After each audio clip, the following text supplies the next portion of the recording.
السلام علیکم دوستو، کیسے ہیں آپ لوگ؟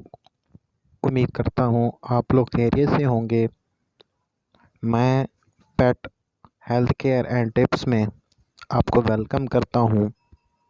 بہت عرصے بعد میں اس چینل پہ ویڈیو اپلوڈ کر رہا ہوں۔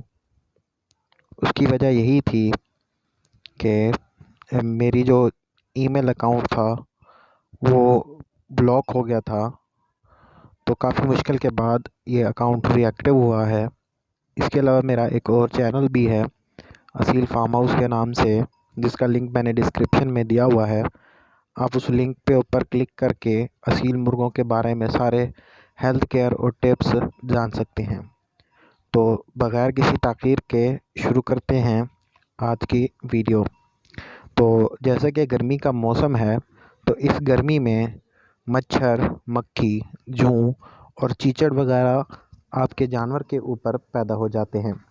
خاص طور پر بکریاں اور بیل گائے وغیرہ، بھینس وغیرہ ان سے بہت زیادہ متاثر ہوتی ہیں، اور جو کہ بہت ہی نقصان دیتی ہیں، کیونکہ جانور کے دودھ میں بھی گرنے کا خطرہ ہوتا ہے، اور اس کے علاوہ جانوروں کی صحت بھی بہت متاثر ہوتی ہے۔ تو اس ویڈیو میں اسی کی دوائی کے بارے میں بات کریں گے کہ ان سے بچنے کے لیے کیا کیا کیا جائے۔ تو اور ایسی دوائی بتاؤں گا میں آپ کو جو ایزی ٹو یوز بھی ہو۔ تو ایک دوائی میں آپ کو ریکمینڈ کروں گا ڈاکٹر جان کی ٹک ویٹ۔ اب یہ آپ کو ڈراپس کی فارم میں ملے گی۔ یہ بہت ہی سستی ہے اور بہت ہی ایزی ٹو یوز ہے۔ اس کو استعمال کرنے کا طریقہ بہت ہی آسان ہے۔ آپ نے اس کے 10 قطرے روٹی، آدھی روٹی یا روٹی کے 4 حصے کر لینے ہیں، اس کے اوپر ڈال کے آپ نے اپنے جانور کو کھلانی ہے دن میں 3 بار، صبح، دوپہر، شام۔ آپ اپنی بکری، گائے، بھیڑ، جو بھی جانور ہے اس کو یہ کھلانا ہے، اور اس کے بعد 1 ہفتے تک آپ نے یہی خوراک دینی ہے۔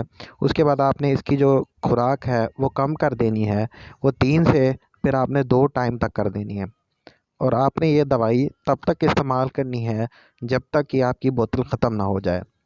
تو امید کرتا ہوں اس سے آپ کے جو جانور ہیں ان کے اندر یہ چیچڑ، یہ مچھر، مکھی، یہ سارا کچھ جو ہے نا ختم ہو جائے گا، اور آپ کا جانور بالکل تندرست ہو جائے گا۔ تو آج کی ویڈیو کے لیے اتنا ہی۔ مزید ویڈیوز کے لیے ہمارے چینل کو سبسکرائب کریں اور گھنٹی کے نشان کو بھی لازمی پریس کریں، تاکہ آپ کو ہماری فیوچر میں آنے والی ویڈیوز ملتی رہیں۔